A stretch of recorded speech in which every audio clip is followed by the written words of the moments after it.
Dreams Avenue.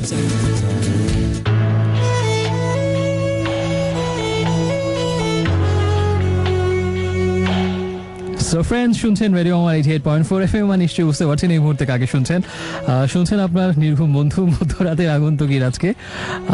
এই হাসিটা কিসের হাসি এটা যদি বলতে পারেন তাহলে একটা গান আপনার জন্য ডেডিকেট করবো। এই হাসিটা হচ্ছে আসলে অপরাধীর হাসি। মানে খুব বিশাল একটা অপরাধ করে ধরা পড়ার পরে যে আসলে মানে একটা মাঝে মাঝে একটা সবাই একটা হাসি দেয়, যে হাসি দেখে একটা আশা যদি মাফ টাফ করে দেয় আর কি। তো সেরকম একটা অপরাধীর হাসি আগে দিয়ে দিলাম। অপরাধটা নিশ্চয়ই বুঝতে পারছেন, অনেক দিন ধরে আপনাদের কাছে আসা হয়নি, কথা হয়নি, বহুদিন পর আজকে কথা হচ্ছে।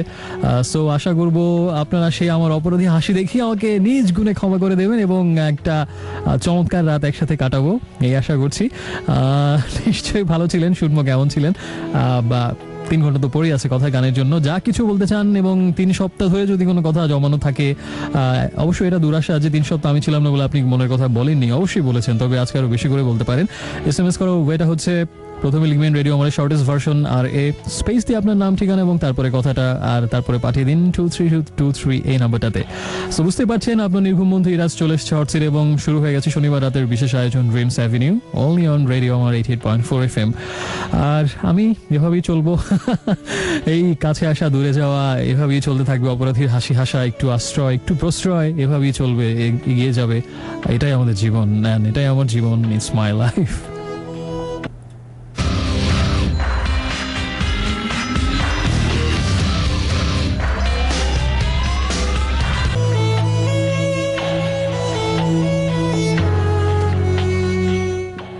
So friends, welcome back. শুনছেন রেডিও আমার 88.4 FM আর শুনছেন এই মুহূর্তে ইরাজকে এবং চলছে ড্রিমস অ্যাভিনিউ শনিবার রাতের স্পেশাল আয়োজন। সেখান থেকে সবাইকে আরেকবার জানাচ্ছি শুভেচ্ছা এবং অভিনন্দন আমার সাথে থাকার জন্য। শুনছিলাম একটু আগে যে গানটা, সেটা হচ্ছে শূন্যর গান ভাগো, এবং তার আগে ছিল বন জভির গান the evergreen rocking number it's my life. আর অনেক বন্ধু SMS পাঠিয়েছেন অপরাধীর হাসি, অনেক হাসতে হবে আজকে একেবারে। হাসতে নাকি কে বলেছে, হাসতে নাকি মানা কে বলেছে, ভাই এই দেখো না কত হাসির খবর বলে যায়। খোকন হাসে ফোকলা দাঁতে, চাঁদ হাসে তার সাথে সাথে। এর পরের লাইনগুলোর মনে নেই, ছোটবেলা তো সেই কবিতা। এই জন্য বলছি যে অপরাধীর হাসি সারা চৌধুরী আজকে হাসতে হবে, কারণ SMS এর বহর দেখে তাই মনে হচ্ছে সবারই একই কথা। রাশেদ আমাকে জানিয়েছেন যে বহুদিন পর সেই চিরচেনা মনের গহীনের কণ্ঠ শুনলাম, যে অন্যরকম ভালো লাগছে। কেমন আছেন সবকিছু মিলিয়ে। ড্রিম গার্ল জানিয়েছেন মাঝে মাঝে তবু দেখা পাই হবে না, মাঝে মাঝে তবু কণ্ঠস্বর শুনিতে পাই হবে, চিরদিন কেন পাই না। আচ্ছা, 18 নভেম্বর চলে গেছে, মনে আছে তোমার কি সেই দিনের কথা? অবশ্যই মনে আছে। আজকে হলো 22 নভেম্বর, 4 দিন আগে ছিল সেই আমার জন্য একটা বিশেষ দিন, আর কারোর জন্য হোক বা না হোক। 18 নভেম্বর 2007-এর এই দিনটাতে, 18 নভেম্বরে 7 বছর আগে আমি সেই ঠিক এভাবে কোনো একটা রাতে 11টার সময় সেই 18/7 মাইক্রোফোনের সামনে বসে হটসিটে বসে সেই প্রথম কণ্ঠতে আমার রেডিওতে, জীবনের প্রথম শো, দুরু দুরু বুক এবং হাজারো সংশয়, প্রশ্ন, জিজ্ঞাসা, অন্যরকম অনুভূতির দোলাচল, একই সাথে প্রত্যাশা, উত্তেজনা, খুশি, বিস্ময়, সংশয়, সবকিছু মিলিয়ে সেই অনুভূতি আসলে মানে আমার কাছে মনে হয় যে কিছু কিছু অনুভূতি থাকে যেটা কখনোই পুরনো হবার নয়, বা কিছু কিছু অনুভূতি সারা জীবনই ঠিক তীব্র বিদ্যুৎ চমকের মতো যতবারই মনে পড়ে মনে হয় মনের আকাশে একটা তীব্র বিদ্যুৎ চমক হয় এবং তীব্র রেখাপাত করে যায়। সেইটা আসলে কখনোই ম্লান হবার না। ওই স্মৃতিটা আসলে আমার কাছে তখনই অনেকবার বলা হয়ে গেছে আমার অনেরাতে, আজকে বিস্তারিততে যাচ্ছি না, পরে বলতে হবে যে মানে ওই চর্বিত চর্বণ হয়ে যেতে পারে বিষয়টা। সো জাস্ট এটাই বলতে যে যারা উইশ করেছেন সেজন্য ধন্যবাদ তাদেরকে, আর আশা করছি 7 বছর হয়ে গেল, সৃষ্টিকর্তা চাইলে আরো 70 বছর কেন নয়। আর আমাকে মুগ্নি জানিয়েছে ক্যান্টনমেন্ট থেকে যে অবশেষে তুমি এলে, ভালো ছিল তো সব ঠিক আছে।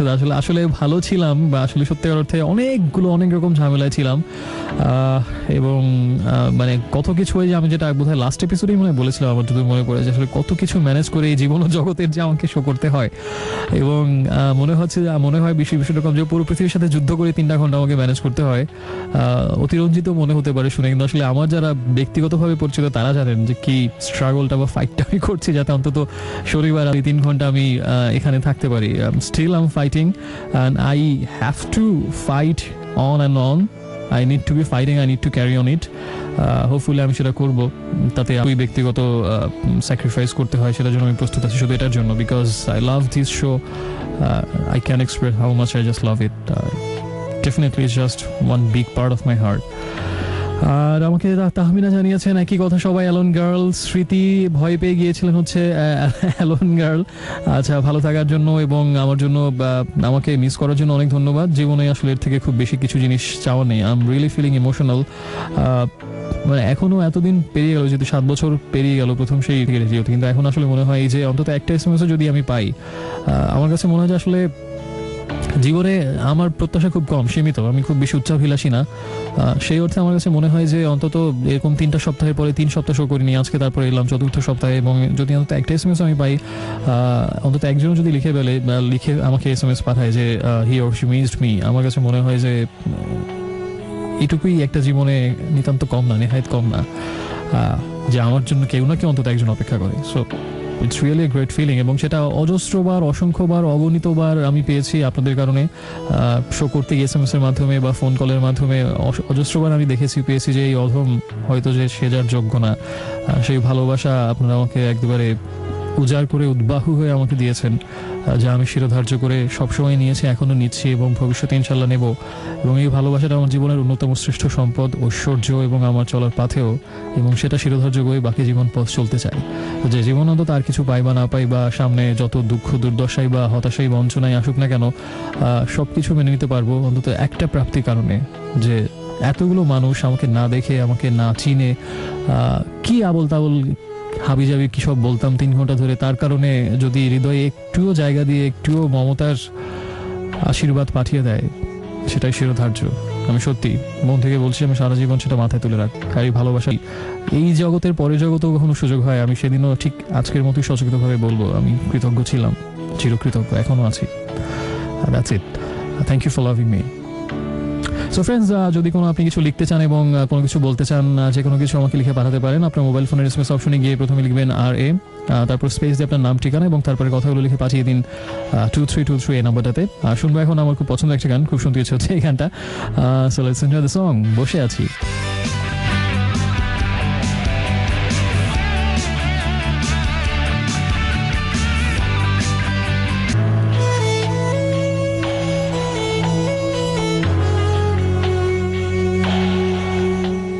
So friends, welcome back. শুনছেন ইরাজকে, আর চলছে ড্রিমস 88.4 FM এর সাথে আপনি আছেন। সময় এক্স্যাক্টলি 11:38 এবং শুনছিলাম এলআরবির গান মেঘরং নীলিমা, এবং তার আগে ছিল ওয়ারফেজের গান বসে আছি। দুটো রকিং নাম্বার পর এই মুহূর্তে শুনছেন শকিং আমাকে।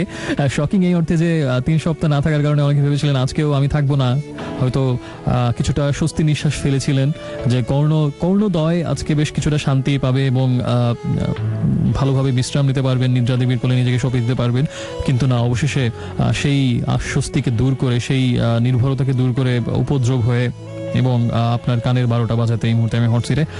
সো আচ্ছা, একটা জিনিস বলি, সেটা হচ্ছে যে আমার এখন আসলে আমি ইজি হতে পারিনি, এবং এই ফিলিংটা আমার মানে আই হার্ডলি রিমেম্বার যেরকম লাস্ট কবে হয়েছিল আমার, বা শো করতে গিয়ে আদৌ এত বছরে এটা হয়েছিল কিনা।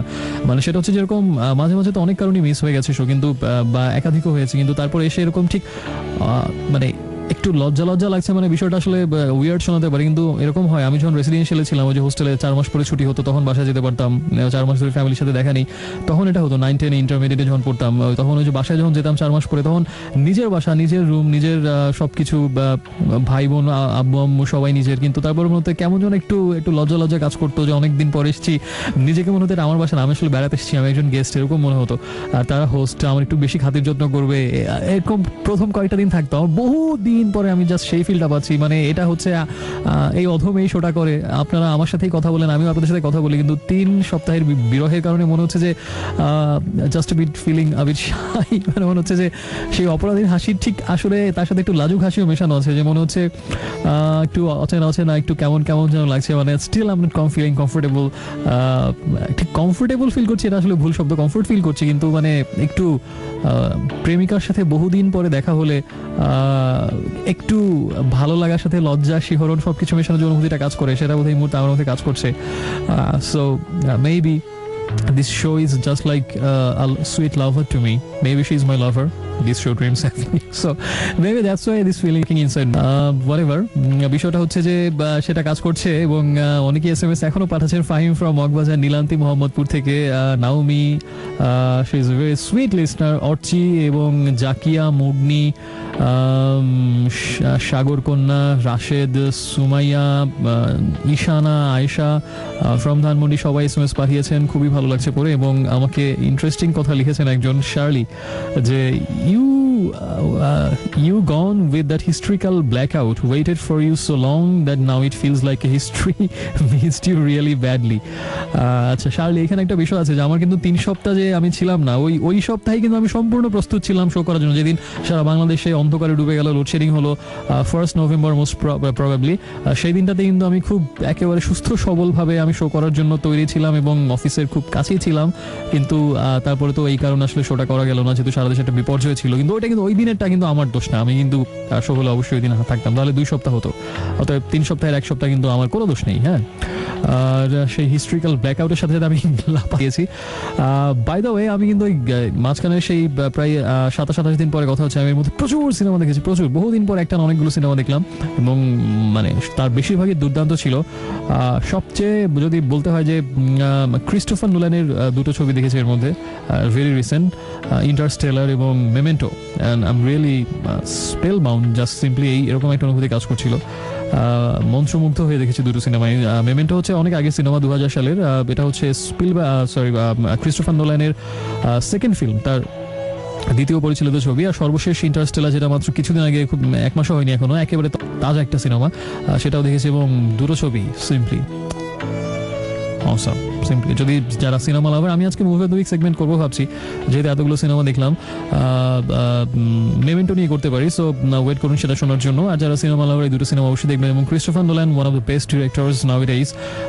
এই সময়ের, এই প্রজন্মের আমার কাছে মনে হয় যে অন্যতম শ্রেষ্ঠ পরিচালক ক্রিস্টোফার নোলান। অসাধারণ কিছু সিনেমা তিনি উপহার দিয়েছেন আমাদেরকে। সেই প্রথমটা তার ফলোয়িং থেকে শুরু, 98-এ যেটা রিলিজ হয়েছিল ফলোয়িং, তারপরে 2000-এ মেমেন্টো, দেন হচ্ছে 2003-এর বা 2-এর সিনেমা ইনসমনিয়া, যেটা আমার কাছে ভালো লেগেছে। এবং তারপরে ছিল সেই dark night series, Batman begins, the dark night rising, এই 3টা ছিল ব্যাটম্যান সিরিজের, অসাধারণ। এবং তারপরে ইনসেপশন, দ্য প্রেস্টিজ, আরেকটা দুর্দান্ত সিনেমা, ইনসেপশন, সর্বশেষ ইন্টারস্টেলার।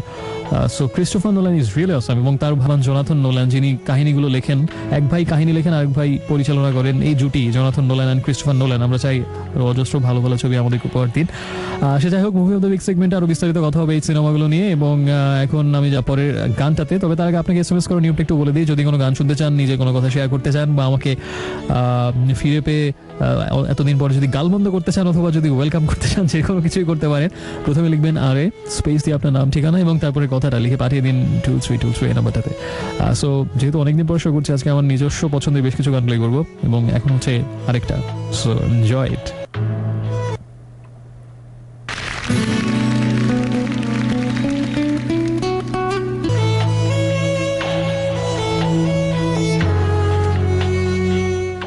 হাই ফ্রেন্ডস, শুনছেন আজকে আরেকবার, আর চলছে ড্রিমস অ্যাভিনিউ এবং আপনি আছেন এই মুহূর্তে রেডিও আমার 88.4 FM এর সাথে। আর সময় যখন 11:59 থেকে 12টা হয়ে গেল এবং 12টা 1 হয়ে গেল, আপনার সাথে আমি ছিলাম।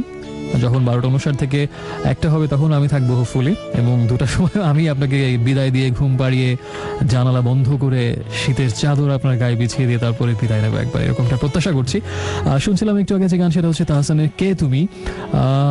তার আগে ছিল ইগলসের গান হোটেল ক্যালিফোর্নিয়া লাইভ ভার্সনটা। এবং এখন কয়েকটি এসএমএস পড়া যাক আমাকে। বেশিরভাগই এখনও সেই এসএমএস গুলোই পাঠাচ্ছেন, সেই বিরহ এবং বিচ্ছেদ জায়গা নিয়ে এসএমএস। আর আমিও সেজন্য শুধু লাজুক এবং অপরাধী দুটো মেশানো হাসি দিয়েই যাচ্ছি। লিখেছেন আমাকে Ramisa Harun from Gulshan number 2, thank you. Bobby, thank you so much. Chandni আমাকে জানিয়েছেন থ্যাংক ইউ। এবং সবাইকে আসলে ভালো লাগছে, এত বন্ধু মিস করেছেন দেখে। রাকিব যাত্রাবাড়ি থেকে জানিয়েছেন যে nothing last for ever and we both no hertz can change and it's hard to hold a candle in the cold November rain. আপনি কোথায় নভেম্বর মাসে নভেম্বর রেইন গানটা শুনতে যাচ্ছেন। তবে ইন্টারেস্টিং ব্যাপার হচ্ছে দিনটা ছিল হচ্ছে 8ই নভেম্বর মোস্ট প্রবাবলি। আজকে হচ্ছে 22, তার মানে 8ই নভেম্বর, রাইট। তো 8ই নভেম্বর হচ্ছে বিকেলবেলা, এবং আরো আমরা চারজন মিলে জাহাঙ্গীরনগর ইউনিভার্সিটিতে যাচ্ছিলাম লং ড্রাইভে বিকেলবেলা। মেঘলা মেঘলা আকাশ, হঠাৎ করে দেখলাম এক বলা নেই কেমন বৃষ্টি শুরু হলো। মানে আমরা সবাই একসাথে, সবার মুখ দিয়ে একসাথে একটা কথাই বের হয়ে আসলো। এবং কোন কোন গানটা শুনতে হবে, মানে আমার গাড়িতে হচ্ছে মোট 38x4 কত হয় 4 120 4 8 32, মানে 152টা সিডি আছে।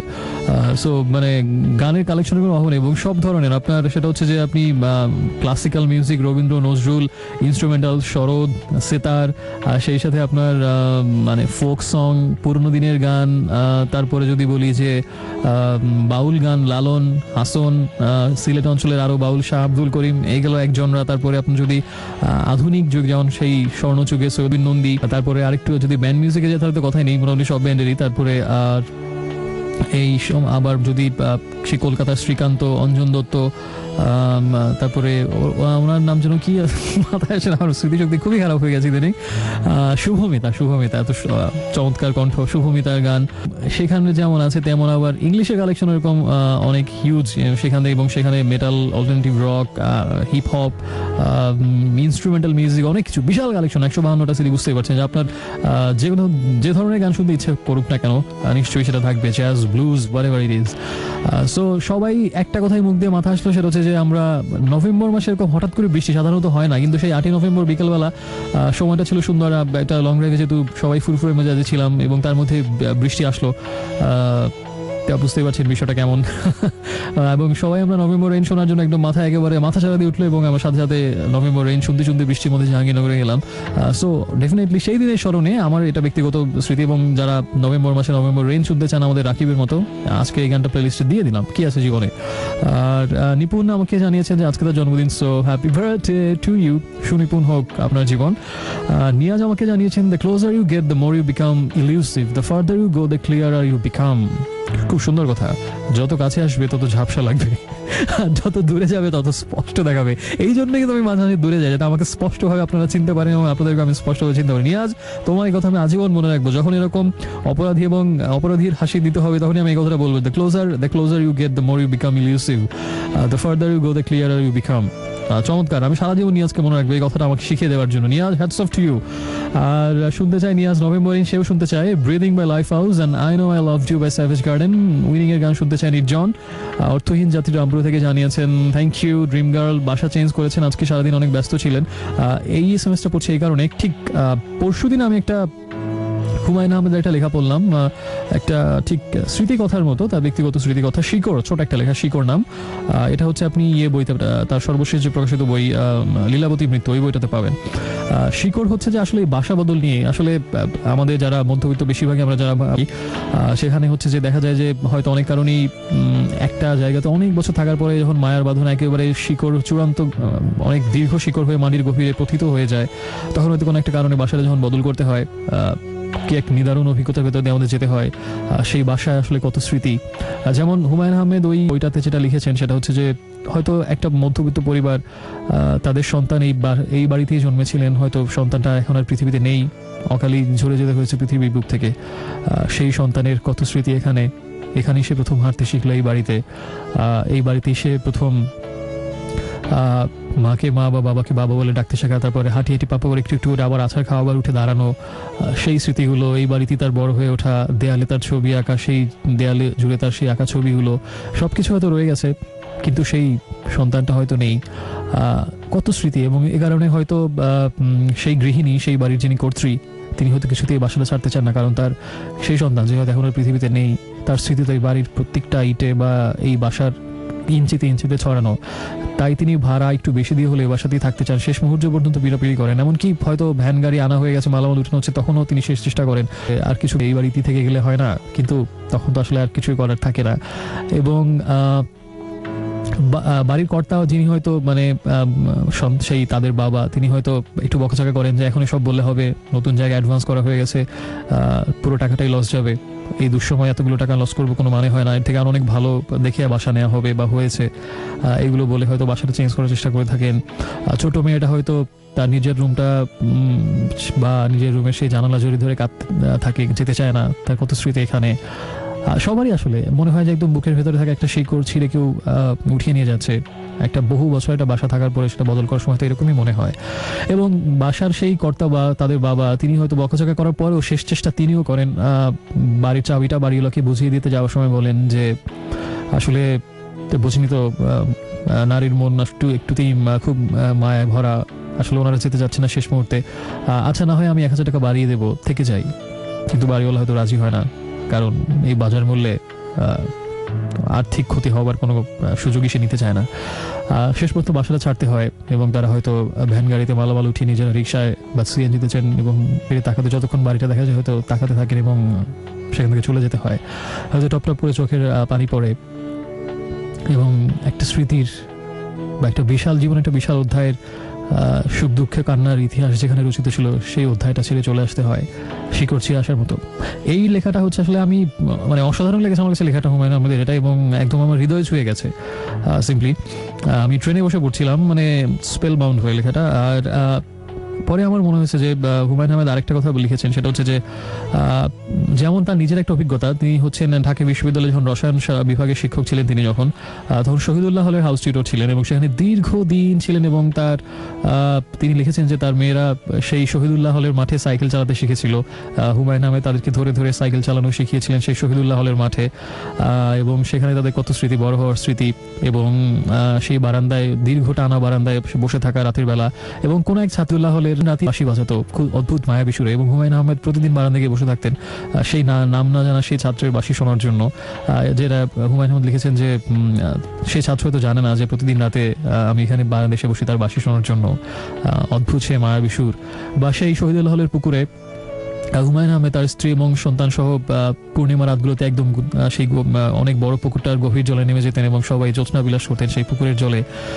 সেই শহীদুল্লাহ হলে সেই বাসাটা ছেড়ে তাকে যখন চলে যেতে হলো বা তিনি যখন বাসাটা চেঞ্জ, ঠিক একই অভিজ্ঞতা তারও হয়েছিল এবং নিদারুণ অভিজ্ঞতার ভেতর দিয়ে তাকেও যেতে হয়েছিল। এবং হুমায়ুন আহমেদ এই জন্য প্ল্যান করেছিলেন যে একবার বাসাটা না ছেড়ে দিয়ে ভাগে ভাগে ভেঙে ভেঙে কয়েকদিন ধরে চেঞ্জ করবেন, যেন কষ্টটা একবারে পেতে না হয়। সেজন্য তিনি মালামাল প্রথমে পাঠিয়ে দিলেন, মেয়েদেরকে তারপরে পাঠালেন, এবং একদম সর্বশেষ দিনটাতে ঠিক মধ্যরাতে তার কাছে মনে হচ্ছিল মাঝরাতই হচ্ছে এই শিকড় ছিঁড়ে চলে যাওয়ার জন্য শ্রেষ্ঠ সময়, রাতের আধারে।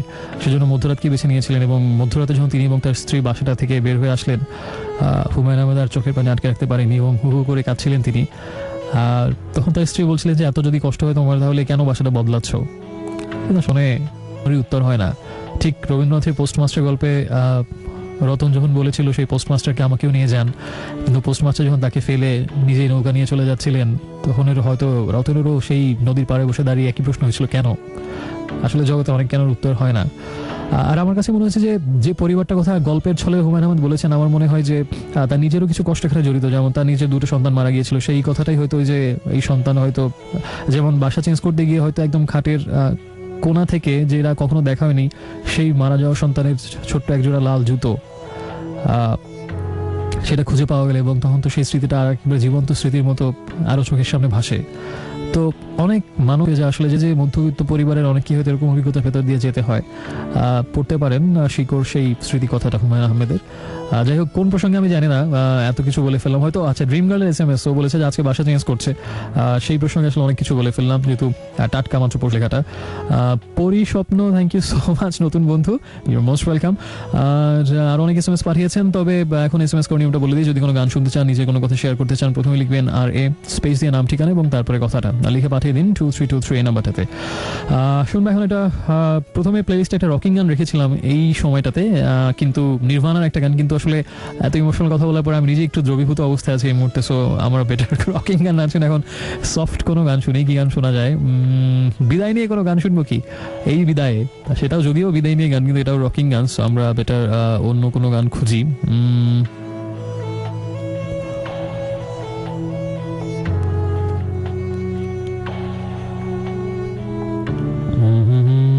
কোন গানটা প্লে করা যায়?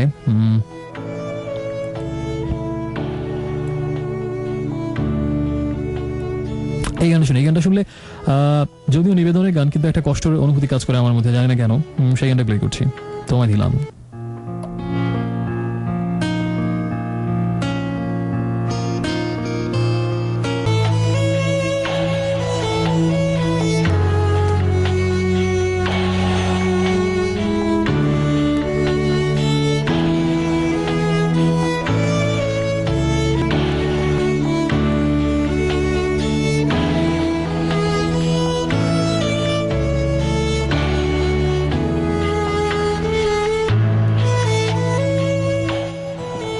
সো ফ্রেন্ডস, শুনছেন এই মুহূর্তে আপনার নির্ঘুম বন্ধুর আজকে আরেকবার, আর চলছে ড্রিমস অ্যাভিনিউ এবং আপনি এই মুহূর্তে আছেন রেডিও আমার 88.4 FM এর সাথে।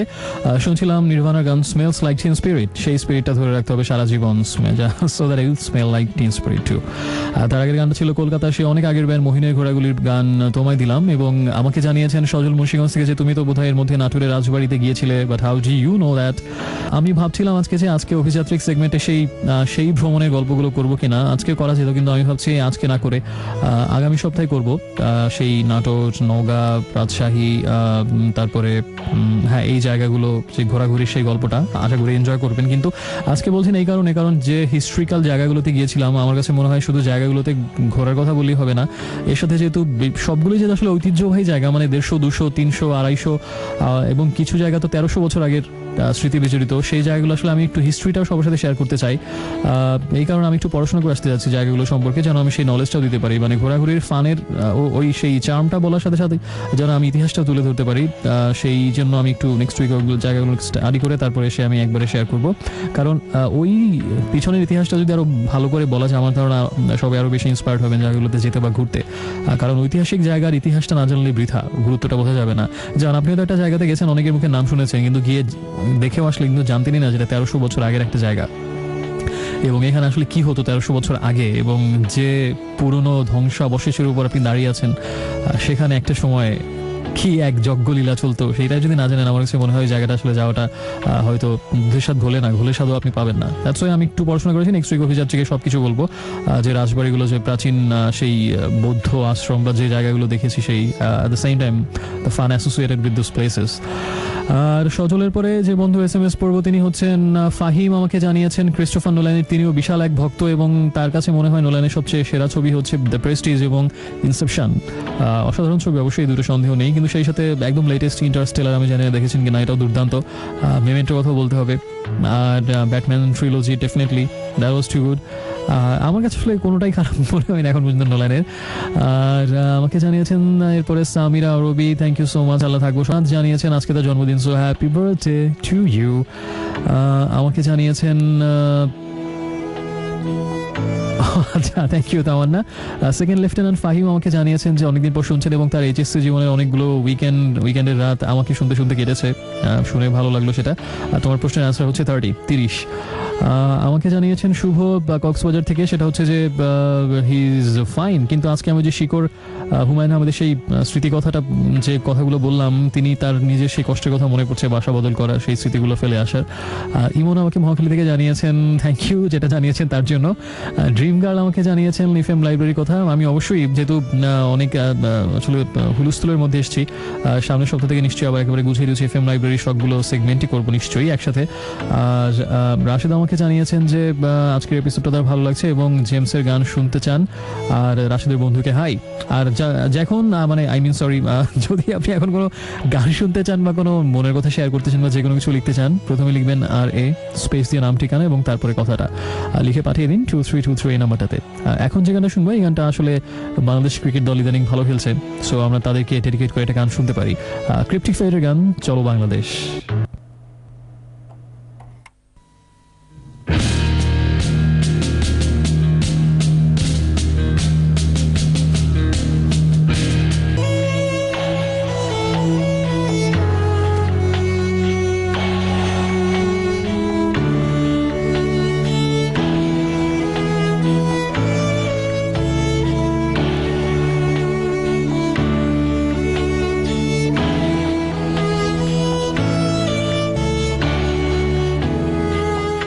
হাই ফ্রেন্ডস, শুনছেন রেডিও আমার 88.4 FM এর শনিবার রাতের মধ্যরাতের আগন্তুকের রাজের সাথে এই মুহূর্তে চলছে ড্রিমস অ্যাভিনিউ, এবং আপনি সেখানে আছেন। আশা করছি ভালোই যাচ্ছে সময়টা। আর সময় কিন্তু এখন 12:45। শুনছিলাম একটু লিম্ব বিস্কিটের একটা গান। এটা আসলে অ্যাকচুয়ালি যে ব্যান্ডের গান সেটা হচ্ছে দেখো 1971 সালের গান, অনেক পুরনো, কিন্তু গতিকা মুভিতে লিম্ব বিস্কিট এই গানটা রিকম্পোজ করেছে এবং অসাধারণ লেগেছে আমার কাছে গানটা। লিরিক্সটা কিন্তু আসলে খুব আমার কাছে সাইকেডেলিক মনে হয়েছে। No one knows what it's like to be the bad man, to be the sad man behind blue eyes. No one knows what it's like to be hated, to be faded, to telling only lies. But my dreams, they aren't as empty as my conscience seems to be. I have hours only lonely. My love is vengeance that's never free. দারুণ কিছু psychedelic কথাবার্তা। সে যাই হোক না কেন, আমরা চলে যাচ্ছি বন্ধুদের কাছে। আমাকে জানিয়েছেন রাকিব যে জন ডেনভারের আমি গান রাখছি প্লেলিস্টে, বন্ধু রাকিব। এবং অসীন আমাকে জানিয়েছেন অসীন, অ্যান্ড হিয়ার কামস অসীন। অসীন সম্পর্কে আজকে আমি একটু আগে গান শুনতে শুনতে ভাবছিলাম বহুদিন পরে কিছু স্মৃতিচারণা করব। অসীন, আমার এখনো তোমার কথা খুব ভালোভাবে মনে আছে, অ্যান্ড আমার সারা জীবন তোমার কথা মনে থাকবে। তার আগে বলি যে অসীন হচ্ছে আসলে অসীন সম্পর্কে অল্প সংক্ষেপে আমি বলতে পারবো না, কারণ she is one of the sweetest girl I have ever come to know in my whole life. মানে অনেক পেছনে যেতে হবে, স্মৃতিচারণ করতে হবে অসীন সম্পর্কে বলতে গেলে। অসীনের সাথে আমার পরিচয় 2009 সালে। আচ্ছা, বাই দ্য ওয়ে, যারা ভাবছেন অসীনকে একটু ঘটনা কি একটু নড়ে চড়ে বসছেন না, তাদের উৎসাহে জল ঢেলে দিচ্ছি। খুব পিচ্ছি সুইট একটা মেয়ে অসীন। আমি ওর সাথে যখন আমার খুব পরিচয়, তখন সে ক্লাস 5-এ পড়তো। 2009 সালের কথা বলছি, অনেক আগের কথা, 5 বছর আগের কথা। তখন সে ক্লাস 5-এ পড়তো। অ্যাকচুয়ালি সে হচ্ছে যে আমার এক কাজিনের কলিগের মেয়ে সে। তো সেইভাবে খুঁজে খুঁজে খুঁজে খুঁজে আমার কাজিনের মাধ্যমে নাম্বার পেয়েছিল আমার, এবং আমাকে তারপর সে ফোন দিয়েছিল। এভাবে তার সাথে আমার পরিচয়।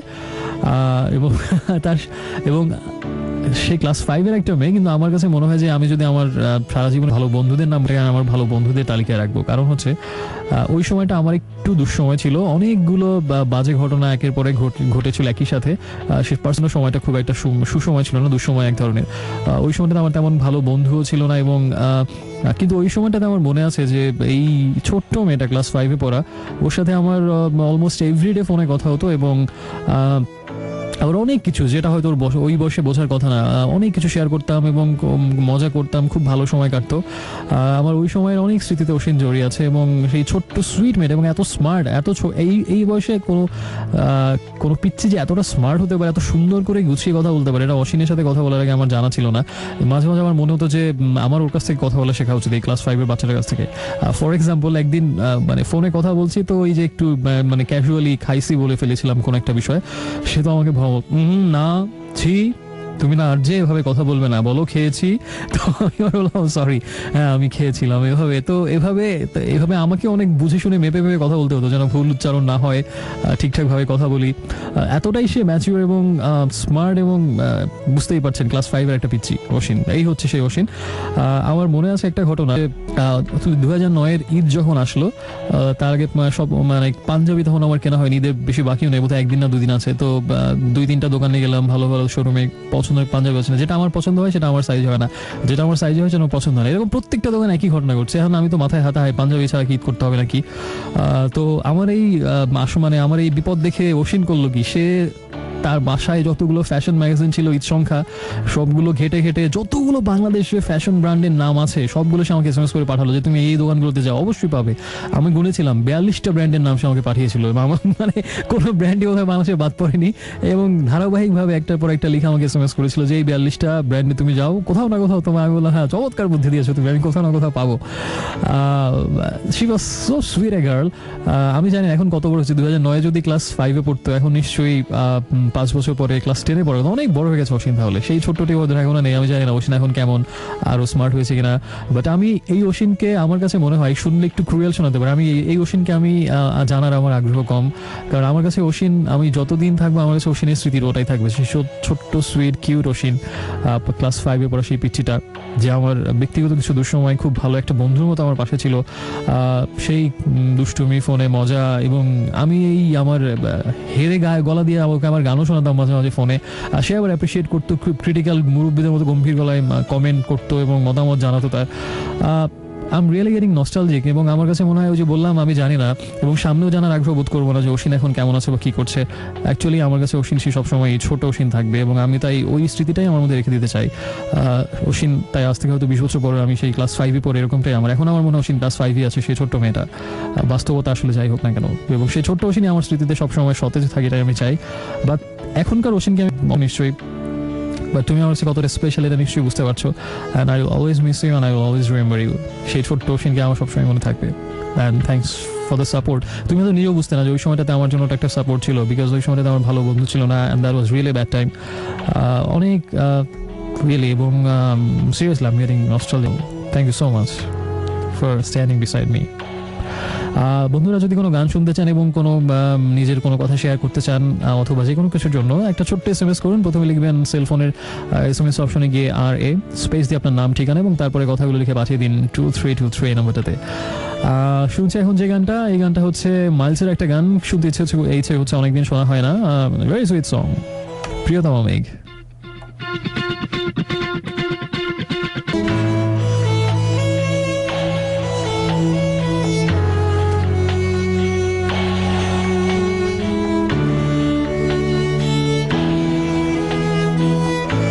So friends, welcome back once again. শুনছেন আজকে আর চলছে dreams avenue only on radio আমার 88.4 FM। সময় এক্স্যাক্টলি 1:04। শুনছিলাম চমৎকার দুটো গান, উইনিং এর হৃদয় জুড়ে এবং তার আগে ছিল মাইলসের গান প্রিয়তমা মেঘ, বৃষ্টি হয়ে ছুঁয়ে যাও। আর কিছু SMS পড়া যাক, আমাকে জানিয়েছেন ড্রিম গার্ল। আচ্ছা ভালো কথা, আমাকে একজন SMS পাঠিয়েছিল, সেকেন্ড লেফটেন্যান্ট ফাহিম মোদায়দার নাম। তিনি আমাকে একটা ছিলেন যেটা আমি অন এয়ারে দিয়েছিলাম, বলেছিলাম যে তোমার প্রশ্নের অ্যান্সার হচ্ছে 30 তো এটা দেখে আমাকে ড্রিম গার্ল লিখেছেন যে তুমি 30 বলে কিসের অ্যান্সার দিয়েছো তা কিন্তু আমি বুঝতে পেরেছি। সে আমাকে জিজ্ঞেস করেছে যে তোমার এইজ কত, এটা নিশ্চয়ই জানতে চেয়েছিল, তাই তুমি এটার অ্যান্সার দিয়েছো। আপনার অনেক মাথাঘাটি উর্বর মস্তিষ্ক থেকে একটা অ্যান্সার বের করেছেন, কিন্তু এটা আসলে প্রশ্ন ছিল না। আমার ধারণা কেউ বুঝতে পারবে না এটা আসলে কি প্রশ্নের উত্তরে আমি 30 বলেছি। অবশ্যই এটা এই প্রশ্ন ছিল না যে তোমার বয়স কত। দেখি কেউ গেস করতে পারেন কিনা, যদি পারেন তার জন্য আমি 1 নাগারে 3টা গান ডেডিকেট করবো একদম। বিষয়টা পারাটা এতই কঠিন আমার কাছে মনে হয়, এটা একটা কেউই পারার কথা না। কি প্রশ্নের উত্তরে আমি 30 বলেছি, এটা একটা পাজলের মতো হয়ে যাক। যে পারবে দেখা যাক, আপনারা লিখে পাঠাতে পারেন যে আমার কোন প্রশ্নের উত্তর আমি অ্যান্সার দিয়েছি 30। What's the question actually? সবসময় উল্টোটা হয় যে প্রশ্ন করা হয় অ্যান্সার খোঁজা হয়, কিন্তু এখানে অ্যান্সার আছে, প্রশ্নটা খোঁজা হচ্ছে। যদি কোনো সঠিক উত্তরদাতা থাকেন আমি তার জন্য 1 নাগারে 3টি না 5টি যেন, আরো 2টো বাড়িয়ে দিলাম, এক্সক্লুসিভ টানা 5টা গান শুধু তার জন্য হবে। ওই একটু আগে মাইলসের গানটার সময় মাঝখানে যখন বলা হচ্ছে যে শুনছেন শুধুমাত্র রেডিও আমার, আমি ওই গানটার মাঝখানে বলবো আপনারা শুনছেন ফর এক্সাম্পল গানস এন্ড রোজেসের গান নভেম্বর রেন, এবং এই গানটা শুনছেন শুধুমাত্র তার জন্য। এরকম 5টা গানের মাঝখানে বললাম, প্রমিস বলবো যদি কেউ সঠিক উত্তর দিতে পারেন যে এটা কিসের অ্যান্সার আমি 30 বলেছি। So game is on, game starts. Let's see who's gonna give the correct answer. আমাকে জানিয়েছেন এরপরে যে বন্ধু ড্রিম গার্ল একই কথা, উনি আবার লিখেছিলেন যে প্রত্যাবর্তনী লজ্জা কবিতাটা তার শোনার অভিলাষ। মুনা আমাকে বাড়িধারা থেকে জানিয়েছেন আজকে তার স্পেশাল একজনের জন্মদিন, so happy birthday to him. Samir আমাকে জানিয়েছেন নেমরা থেকে I guess it would be much it wouldn't be much, I guess, if I ask you to play Louder Than Words by Pink Floyd or Ever Breaking Wave by U2. Anyway, it's your pleasure when you return. Thank you, Smir. আচ্ছা, এখন আর SMS পড়ছি না, চলে যাচ্ছি পরের গানটাতে। তবে আপনাকে বলে SMS করার নিয়মটা, প্রথমে লিখবেন RA স্পেস দিয়ে নাম ঠিকানা এবং তারপরে কথাগুলো লিখে পাঠিয়ে দিন 2323 এই নাম্বারটাতে। আমাকে আমার মোবাইল ফোন একটা SMS এসছে, আমার মানে অন এয়ারের মানে রেডিওর স্ক্রিনে না, একটু আগে আমি জাস্ট মোবাইলটা চেক করে দেখলাম, এবং সেটা হচ্ছে যে আমার ইউনিভার্সিটির জাহাঙ্গীরনগরের বড় ভাই আরিফ ভাই আমাকে SMS পাঠিয়েছেন। এই মানুষটাকে আমি অনেক পছন্দ করি, আমি জানি না এতক্ষণ জেগে থাকার কথা না, আপনি SMS পাঠিয়েছেন অনেকক্ষণ আগে, হয়তো এখন ঘুমিয়ে গেছেন। সো সেজন্য আসলে সুবিধা, কারণ যাদেরকে আসলে খুব বেশি পছন্দ করা হয় তাদেরকে আসলে সামনাসামনি বলতে একটু কেমন যেন অস্বস্তি লাগে। এই জন্য আরিফ ভাই ঘুমিয়ে গেলে আমি খুশি হব, তাহলে আমি ফ্রিলি বলতে পারি আমার মনের কথাগুলো। সেটা হচ্ছে যে এই মানুষটাকে আমি ওদের সাথে শেয়ার করছি, আমার অনেক পছন্দ এবং অসাধারণ চমৎকার ভালো মনের একজন মানুষ। আর আমি অনেক দিন পরে তার সাথে কথা হলো অন্য একটা বন্ধুর বিয়েতে, বোধহয় 2010-এ দেখা হয়েছিল সর্বশেষ, তারপরে এই বোধহয় দেখা হলো। একদম দেখলাম সেই চুল লম্বা টম্বা করে বেনি টেনি বেঁধে আবার ফ্রেঞ্চ কাট দাঁড়িয়ে আপনি একদম হলিউডের অ্যাক্টর হয়ে গেছেন আপনি। ভাবিকেও প্রথম দেখলাম, আপনার সন্তানকেও প্রথম দেখলাম, and really I can express all the time actually what I feel inside. রেডিওতে যত সাবলীল ভাবে কথা বলি, ভালো লাগার মানুষগুলোকে আসলে ভাবে সাবলীল ভাবে বলতে পারি না যে তারা আমার কাছে কতটা স্পেশাল। এই অভিযোগ আমাকে অনেকের কাছ থেকে শুনতে হয় যে ওই ব্যাপারগুলোতে কেন আমি এত চাপা স্বভাবের। আচ্ছা, চাপা স্বভাব নিয়ে আরেকটা কথা মনে পড়লো। চাপা স্বভাব মানে কিন্তু মানে আমরা অনেক সম্পর্কে বলি না খুব চাপা স্বভাবের, আমি এটা দুটো ব্যাখ্যা দাঁড় করেছি যে আসলে চাপা স্বভাবের মানুষ দুই রকমের। একদল হচ্ছে সবাই যেটা মিন করি যে চাপা স্বভাব মানে কোনো কিছুতেই সহজে বলে না, মুখ ফাটে তো বুক ফাটে না, খুব চুপচাপ। আরেক ধরনের চাপা স্বভাবের মানুষ হচ্ছে যারা অনেক চাপা মারে, তাদেরকে আমরা চাপা স্বভাবের বলতে পারি। সো চাপা স্বভাব এখন থেকে বললে স্পেসিফাই করে দিবেন কোন ধরনের চাপা স্বভাবের তিনি। আচ্ছা, যে প্রসঙ্গে ছিলাম সেখানে ফিরে যাই। তো সে যাই হোক না কেন, চমৎকার একজন মানুষ আরিফ ভাই। আর আপনি সত্যি কথা, আপনি যে SMS টা পাঠিয়েছেন আমার মোবাইলে যে আপনি কালকে অফিসে আপনার, কিন্তু তারপরও বউকে নিয়ে তোমাকে শুনছিলেন, এটা আমার জন্য অনেক বড় ইন্সপিরেশন। এবং সত্যি এরকম যখন কেউ ইন্সপিরেশন দেয় সত্যি খুব ভালো লাগে, কৃতজ্ঞতায় হৃদয়টা পরিপূর্ণ হয়ে যায়, তরলিত হয়ে যায়। Thank you so much for being with me. So friends, let's enjoy another tremendous song, and it's November Rain by Guns N' Roses. অনেকেই শুনতে চেয়েছেন এবং সেই 8ই নভেম্বরের বিকেলটার স্মরণে আমার বন্ধুদের উৎসর্গ করছে গানটা। At the same time যারা শুনতে চেয়েছেন তাদেরকেও। আর SMS করার নিয়মটা হচ্ছে প্রথমে লিখবেন RA স্পেস দিয়ে নাম ঠিকানা এবং তারপরে কথাগুলো লিখে পাঠিয়ে দিন 2323 এই নাম্বারটাতে।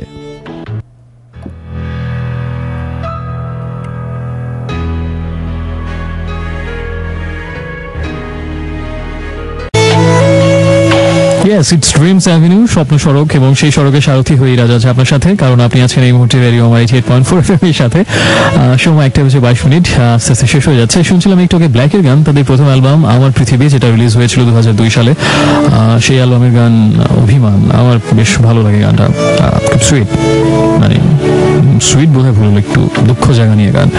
আমাকে জাগিয়ে একে কেন ঘুমালে, ফুল ঝরেছে, তাই একসাথেই জেগে থাকতে হবে এবং সেই ফুল ঝরা বা পাতা গজার সবটুকু সময় জুড়ে দুজন যেসব পাশাপাশি থাকতে হবে, ব্যত্যয় যেন না ঘটে। তার আগে শুনছিলাম গানস এন্ড রোজেসের সেই গানটা নভেম্বর রেইন। আর আমাকে অনেক, আচ্ছা বাই দ্য ওয়ে, আমি একটু আগে যেটা একটা কুইজ ছুড়ে দিয়েছিলাম সবার জন্য, যে আমি একজন বন্ধুর প্রশ্নের জবাবে অ্যান্সার দিয়েছি 30। সো প্রশ্নটা আসলে কি হতে পারে? আমার ধারণা ছিল যে বাংলাদেশে কারো বলার ক্ষমতা নেই, এতটাই কঠিন খুঁজে পাওয়া সেই প্রশ্নটা, কিন্তু আমি শেষ, আমি ধরা খেয়ে গেছি, আমি কট, আমি মিডল স্ট্যাম্পে বোল্ড, এভাবে মানে কুপকাত আমি জানি না। অনেক বন্ধু সঠিক উত্তর দিয়েছেন, আমি জানি না এত সঠিক, মানে ঘরের কথা পরে জানলো কেমনে। বহু আগে, অনেক বছর আগে যখন ক্লাস 2-তে পড়ি, তখন একটা শাড়ির অ্যাড দিত, যে স্বামী একটু বোকা ধরনের ছিল, বউ প্রতিদিন তাকে বলে ওই শাড়িটা কিনে আনতে, সে প্রতিদিনই ভুলে যায়, কোনোদিনই তার মনে থাকে না। শেষ পর্যন্ত তার বউ একটা কাগজে লিখে তার পিঠে আঠা দিয়ে সেটে দিল, এবং যাতে সবাই তাকে এটা দেখে বলতে পারে, এবং সে যেখানে যায় সবাই তাকে বলে, ভাই আজকে কিন্তু ভাবের জন্য শাড়ি নিতে ভুলবেন না। সে বাসে যাচ্ছে, বাসের লোকজন সবাই বলছে, অফিসে যাচ্ছে, অফিসের লোকজন বলছে, তারপরে রাস্তা দিয়ে হেঁটে যাচ্ছে, সেখানেও সবাই লোকজন বলছে যে ভাই আজকে কিন্তু কোনোভাবেই ভাবির শাড়ির কথা ভুলবেন না আপনি। তো এভাবে সবাই বলার কারণে সে ভুললো না, অবশেষে শাড়ির দোকানে গেল, শাড়ি কিনলো। তো তখন সে বললো যে ঘরের কথা পরে জানলো কেমনে। তো তখন সব দোকানদার বোধহয় পিছন থেকে সেই কাগজ টেনে তাকে দেখালো, এই যে এমনি।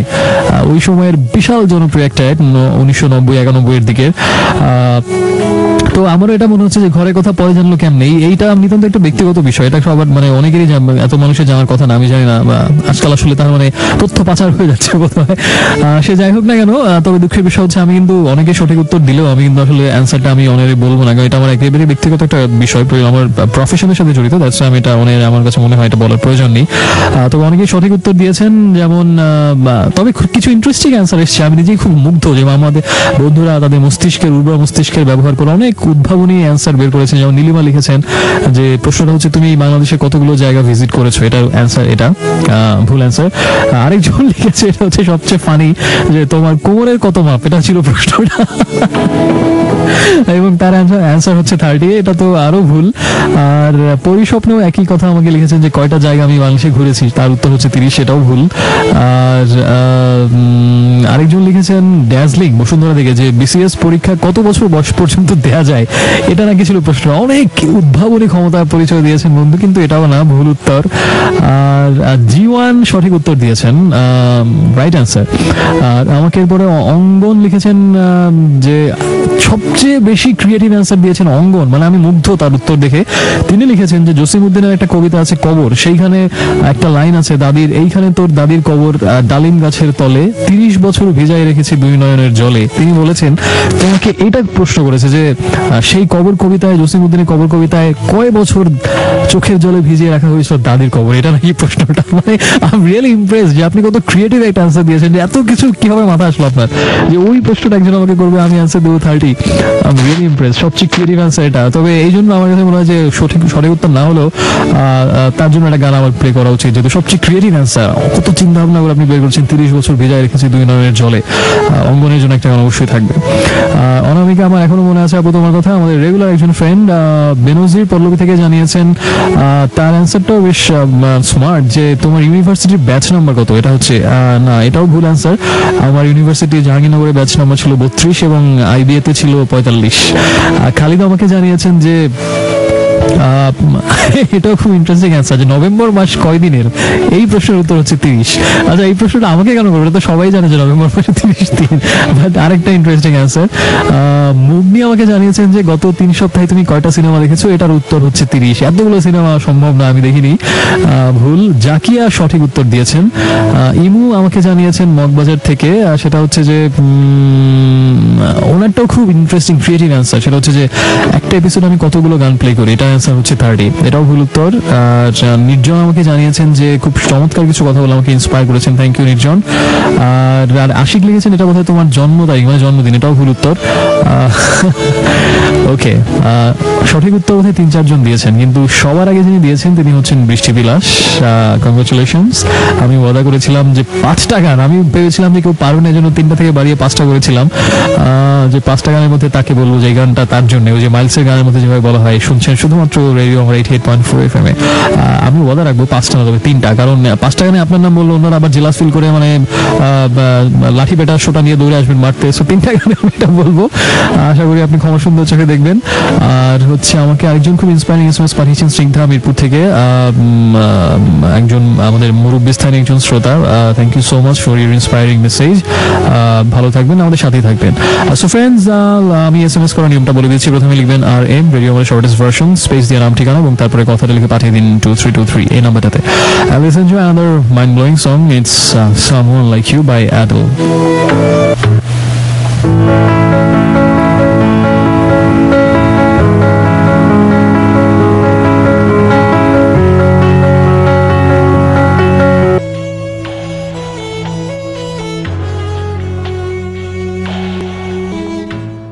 So friends, welcome back. শুনছেন রেডিও আমার 88.4 FM, শুনছেন ইরাজকে, আর চলছে ড্রিমস অ্যাভিনিউ। এখনো আপনি আছেন আমার সাথে।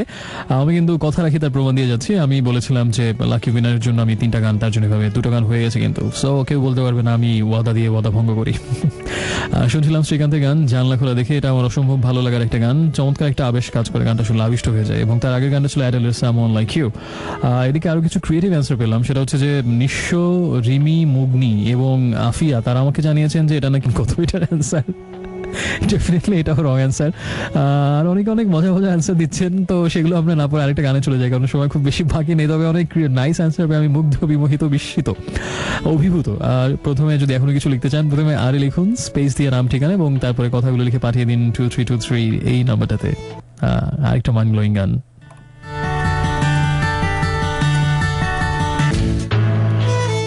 Hi friends, welcome back. শুনছেন রেডিও আমার 88.4 FM, চলছে ড্রিমস অ্যাভিনিউ এবং শুনছেন ইরাজকে এখনো। আর ইরাজকে শুনছেন, নামটা ভালো করে বলি, প্রচারই প্রসার। সো শুনছিলাম একটু আগে একটা রবীন্দ্রসঙ্গীত অর্ণবের কণ্ঠে, আধিক ঘুমে। তার আগে ছিল জন ডেনভার অ্যানিস সং, এবং আমাদের একজন অঙ্গনকে একটা গান প্লে করার কথা ছিল। আধিক ঘুমে গানটা অঙ্গনের জন্য ছিল, যেহেতু সে সবচেয়ে ক্রিয়েটিভ অ্যান্সার দিয়েছে। 30 বছর ভিজাই রেখেছি 2 নয়নের জলে। আরও কিছু ক্রিয়েটিভ অ্যান্সার পেয়েছি আমি পরে। নীলকণ্ঠ আমাকে মিরপুর থেকে জানিয়েছিলেন যে স্টুডেন্ট লাইফে কতবার মার খেয়েছে, এটা হচ্ছে নাকি তার অ্যান্সার। 30 বার মার খেয়েছে, আমার মনে হয় এতবার। আমি ছাত্র খারাপ ছিলাম না খুব একটা। ড্রিম গার্ল আমাকে জানিয়েছিলেন 30th নভেম্বর তার জন্মদিন, so advance happy birthday to you. যদি এখনো কিছু লিখতে চান 2323 নম্বরে পাঠাতে পারেন। ঝটপট আরেকটা গানে চলে যাচ্ছি, যেহেতু সময় খুব বেশি বাকি নেই। লালনের একটা গান শুনবো সন্দীপনের কণ্ঠে, অসাধারণ গান এবং আমার জীবনের শোনা শ্রেষ্ঠতম সঙ্গীতগুলোর একটা, অসাধারণ।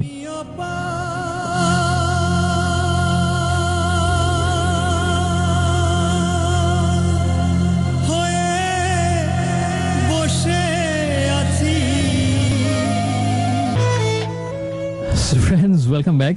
শুনছেন ড্রিমস অ্যাভিনিউ এখন, এবং শুনছেন আপনার বন্ধু ইরাজকে। রেডিও আমার 88.4 FM এর সাথে আপনি আছেন। শুনছিলাম আমি অপার হয়ে, সেই লালনের গানটা সন্দীপনের কণ্ঠে। সময় শেষ হয়ে গেছে, খারাপ লাগছে। তবে তার থেকে বড় কথা যেটা বলি, আজকে শোটা করে আমি অনেক বেশি আনন্দ পেয়েছি। হয়তো অন্য সময় থেকে পরে এসেছি যেহেতু, আর নতুন করে আসলে আরও উপলব্ধি করলাম আসলে কত বেশি স্পেশাল এই ব্যাপারটা আমার কাছে।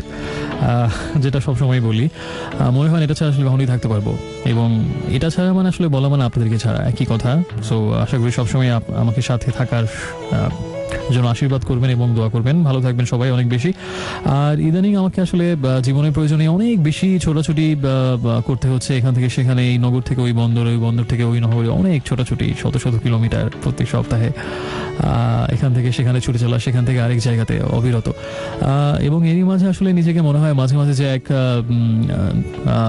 হয়তো অকুলের পথে যাত্রী, কোনো এক বন্দরের অপেক্ষায়, কোনো এক মাঝে এক অচিন্তরীর যাত্রী, এবং হয়তো কুলের ঠিকানায় ছুটে বেড়াচ্ছে অহরহ অহর্নিশ যত্রতত্র এবং অবিরত অলক্ষ্যের দিকে অথবা অনন্তকালের দিকে যাত্রা।